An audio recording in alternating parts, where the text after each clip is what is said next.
Even when you feel low, you can still go. Even when you feel slow, you can still go. Even when there's no hope, you can still go. Go, go, go, go, go, go, go, go. Hello everyone, welcome to J chemistry. तो ये हमारा rank booster number 9 है। इससे पहले 8 rank booster already upload हो चुके हैं। अगर आपने वो नहीं देखे हैं तो लिंक आपको डिस्क्रिप्शन में मिलेगा, पहले आप वो देखिए फिर आप ये देखिए, ठीक है।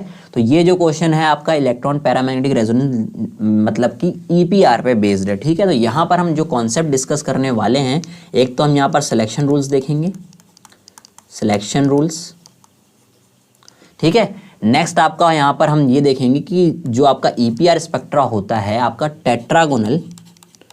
टेट्रागोनल डिस्टॉर्टेड कॉम्प्लेक्सेस के लिए कैसा होता है, डिस्टॉर्टेड, उसमें उनकी जी वैल्यू, पर्टिकुलरली हम उसकी जी वैल्यूज़ की बात करेंगे, ठीक है। तो ये सारे कॉन्सेप्ट आपके इस क्वेश्चन में कवर होने वाले हैं। हम यहाँ पर सिर्फ क्वेश्चन ही सॉल्व नहीं कर रहे, हम यहाँ पर टॉपिक्स भी, यहाँ पर जो कॉन्सेप्ट हैं वो भी पढ़ेंगे, ठीक है सारे, जिससे आपके इससे रिलेटेड अगर कोई क्वेश्चन आप फ्यूचर में आता है तो आप आराम से उसको अटेम्प्ट कर पाएँ, ठीक है।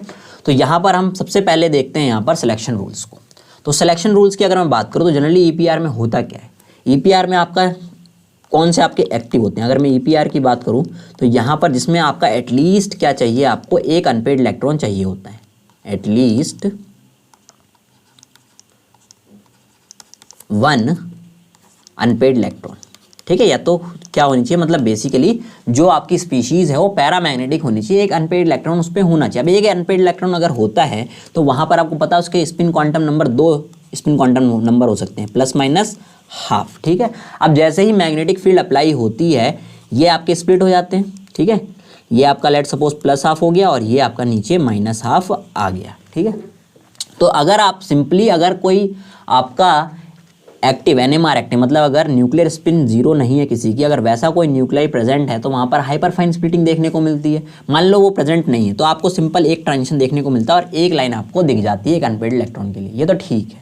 तो यहाँ पर अगर हम बात करूँ तो जनरली हुआ क्या, इस लाइन को, इस ट्रांजिशन को अगर ईपीआर ऑब्जर्व कर रहा है तो यहाँ पर सिलेक्शन रूल क्या हुआ, यहाँ पर हम क्या कर रहे हैं, डेल्टा एमएस की बात कर रहे हैं ना, ये स्पिन क्वांटम नंबर है। तो डेल्टा एमएस यहाँ पर आपका देखो प्लस माइनस 1 है ना, प्लस 1 माइनस 1।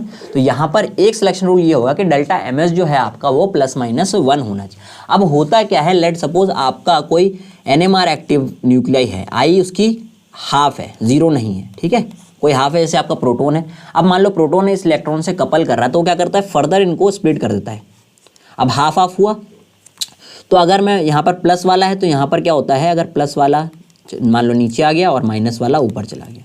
सिमिलरली अगर मैं यहाँ पे बात करूँ तो यहाँ पर मान लो माइनस वाला नीचे चला गया और प्लस वाला ऊपर आ गया, ठीक, कुछ इस तरह से मान लो ऐसा हो गया। तो यहाँ पर क्या होता है, अब आई की वैल्यू यहाँ पर सेम रहती है, मतलब कि प्लस से प्लस वाले का होगा और माइनस से माइनस वाले का ट्रांजिशन होगा। अब आपको पता है अगर आई की वैल्यू हाफ है और एक ही न्यूक्लियाई प्रेजेंट है तो क्या करेगा, डबलेट देगा। तो आपको देखो 2 लाइन मिल गई कि नहीं मिल गई। तो इस तरह के इसका सिलेक्शन रूल क्या होगा आपका, डेल्टा एम आई। अब यहाँ पर हम एम आई की बात कर रहे हैं, वो आपका 0 रहना चाहिए। तो सिलेक्शन रूल से आपको पता चल गया कि ये 2 सिलेक्शन रूल फॉलो होते हैं आपके ईपीआर सिग्नल को ऑब्टेन करने के लिए। तो आप देखोगे यहाँ पर for allowed transitions delta M S is equal to plus minus 1 and delta M is equal to 0। तो यही वाला तो मैंने बताया आपको। तो मतलब जो ए स्टेटमेंट है वो आपकी राइट है, ठीक है, इसको ध्यान में रखना है। अब हम बात करें नेक्स्ट की। नेक्स्ट क्या है, मतलब कि अगर ए राइट है तो यहाँ पर बी अपने आप ही रॉन्ग हो गई। For allowed transition delta M is equal to 0, तो डेल्टा एम एस 0 नहीं होता, डेल्टा एम एस क्या होना चाहिए, प्लस माइनस 1 होना चाहिए और डेल्टा एम आई 0 होना चाहिए। तो ये उल्टा दे रखा है इसलिए हमने इसको कट कर दिया। तो आपकी बी स्टेटमेंट जो हो गई वो गलत हो गई। अब उसने जो नेक्स्ट स्टेटमेंट मैं आपसे पूछी हुई है टेट्रागोनली इलॉन्गेटेड और टेट्रागोनली कंप्रेस के बारे में बात की और यहाँ पर कुछ जी पैरेलल और जी परपेंडिकुलर वाली टर्म्स यूज़ की हुई है, तो इसके बारे में भी हम देख लेते हैं।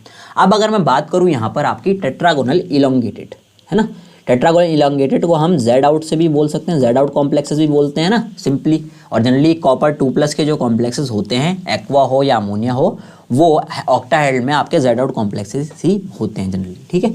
तो यहाँ पर जो स्प्लिटिंग होती है ये अब मेन चीज़ है। तो स्प्लिटिंग आपको पता है जेड आउट देखो कैसे होगा, जेड आउट कैसे हो सकता है, कॉपर हो मान लो, यहाँ पर क्या होते हैं, 2 बॉन्ड जो होते हैं ये लंबे हो जाते हैं और ये वाले आपके छोटे दिखने लगते हैं, ठीक है। ये वाले लंबे हो जाएंगे तो ये छोटे दिखेंगे, ऑब्वियस सी बात है।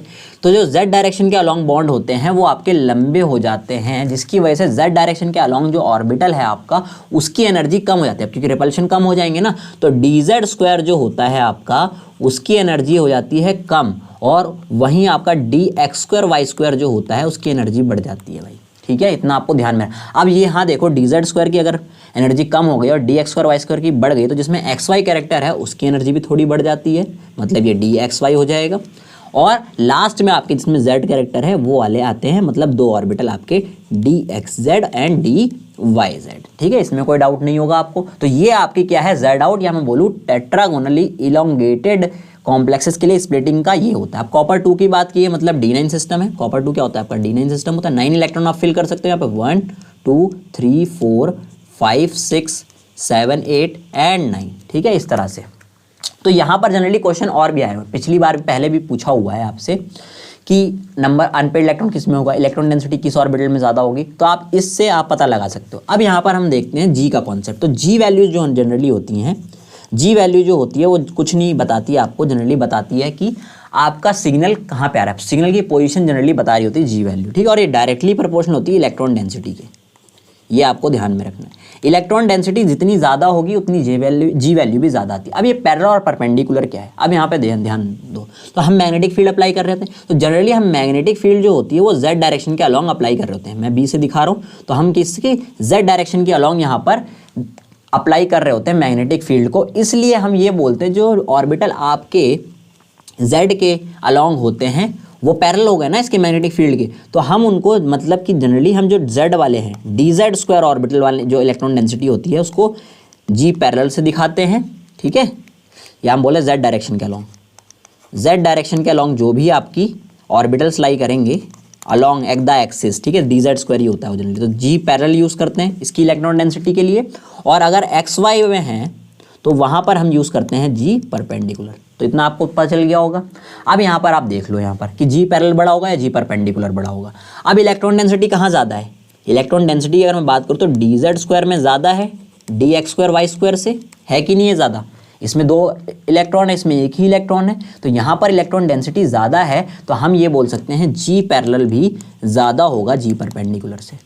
होगा कि नहीं होगा, ठीक है। तो यहाँ पर ये स्टेटमेंट भी जो है वो राइट है, करेक्ट है। यहाँ पर टेट्रागोनली इलोंगेटेड कॉम्प्लेक्स के लिए कॉपर 2 के जी पैरेलल क्या होती है, पर ज़्यादा होती है जी परपेंडिकुलर की। और एक और रिलेशन होता है कि इनकी जी ऑफ नॉर्मल इलेक्ट्रॉन, मतलब अगर इलेक्ट्रॉन किसी इन्फ्लुएंस में नहीं है उससे इनकी ज़्यादा ही होती है, दोनों की, पैरेलल हो परपेंडिकुलर हो, नॉर्मल जी इलेक्ट्रॉन से इनकी ज़्यादा ही आती है। ये ध्यान में रखना जी वैल्यू, इसको भी आप ध्यान में रखोगे। तो आपकी ए और सी स्टेटमेंट अभी तक सही हुई हैं और बी आपकी गलत हुई है। अब नेक्स्ट जो स्टेटमेंट है वो किसके रिगार्डिंग है, the orbital considered as ground state for tetragonally compressed.